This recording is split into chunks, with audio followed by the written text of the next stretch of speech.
question et puis Pardon, je suis ok. également maître du temps. Nous D'accord. avons une question de Monsieur Pierre-Henri Dumont et peut-être que vous aurez l'occasion de terminer vos propos.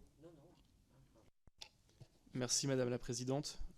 Monsieur le sélectionneur, merci pour votre présence, vos propos, puis aussi pour ce que vous avez fait depuis de nombreuses années maintenant à la tête de l'équipe de France.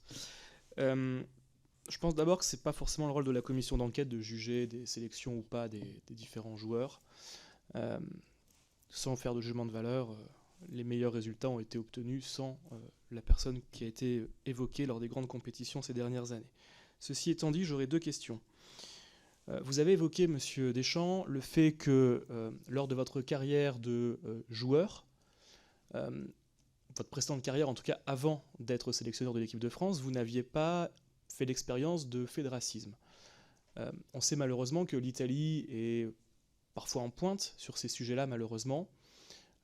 Il y a des attaques, des cris de singe, parfois des propos, des chants racistes, homophobes dans certains cas dans des stades en Italie. Lorsque vous étiez, vous, joueur en Italie à la Juventus de Turin ou même entraîneur de cette équipe, est-ce que vous aviez pu expérimenter ce genre de geste ou pas? Et vous aviez évoqué à la fin de la présente expression que vous vouliez mieux connaître humainement vos joueurs. Vous avez des joueurs qui jouent actuellement en Italie. Par exemple, le gardien de l'équipe de France, Mac Maignan, joue en Italie. Il s'est exprimé fortement contre le racisme qu'il a pu expérimenter dans les stades. Est-ce que vous en avez parlé avec lui? On sait que c'est aussi un poste qui est compliqué, le poste de gardien de but, qui est le dernier rempart de l'équipe. Et donc, est-ce que ça peut, selon vous, avoir une incidence sur les performances des joueurs, le fait d'expérimenter ce racisme? Ma deuxième question concerne les relations avec l'ancien président de la FFF. Est-ce que vous estimez que votre relation avec M. Le Graët était une relation simple d'employeur à employé, ou est-ce qu'il y avait une relation un peu plus forte qui s'est tissée du fait de votre longévité au poste de sélectionneur? Et on pourrait le comprendre, parce que vous êtes probablement le sélectionneur qui est resté le plus longtemps en poste à la tête de l'équipe de France.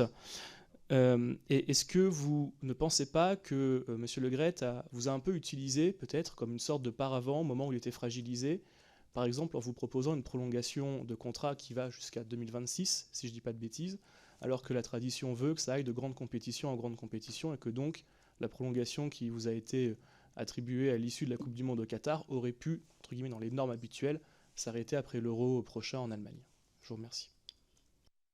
C'est difficile de faire des réponses courtes parce que les questions sont nombreuses. Donc je suis sûr que vous savez faire ça. Vous savez faire une réponse courte. Mais le temps est... Parce qu'on a d'autres questions. Oui, mais je me doute que...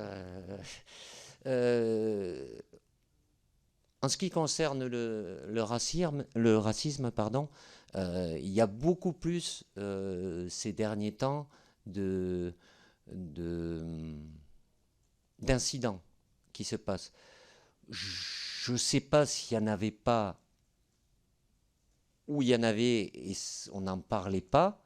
Je vous réaffirme que moi, dans ma carrière de joueur, je n'ai pas été confronté spécifiquement et personnellement à de telles situations. Qu'aujourd'hui, et je ne suis pas déconnecté, je regarde les matchs, il y a des matchs où certains joueurs, vous avez cité Mac Maignan, où il y en a d'autres, où ponctuellement il y a un problème de racisme, et forcément ça n'a pas lieu d'être. En restant sur Mac Maignan, je pense que vous allez à des conclusions un peu hâtives par rapport à ses performances, même si vous avez sans doute la capacité à pouvoir juger de la performance des joueurs. Mais évidemment, le joueur de foot, quel qu'il soit, ce ne sont pas des robots, ce sont des êtres humains.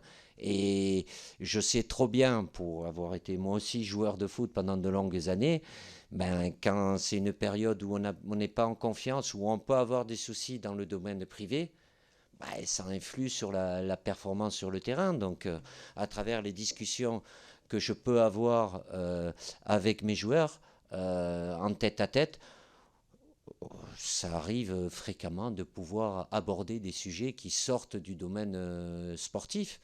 Mais si j'ai cette possibilité-là avec eux, c'est justement du fait déjà au départ de bien les connaître, de tisser une relation de confiance. Et dans cette relation de confiance, ils savent très bien que la discussion que nous avons, elle reste entre le joueur et moi.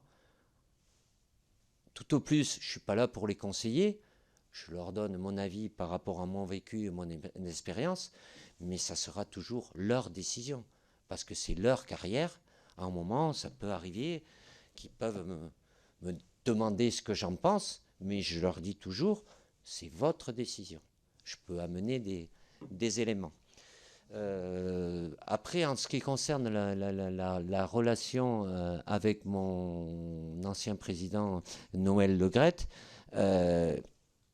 depuis le départ, nous avons eu une relation professionnelle. Lui en étant président, il m'a choisi en tant que sélectionneur.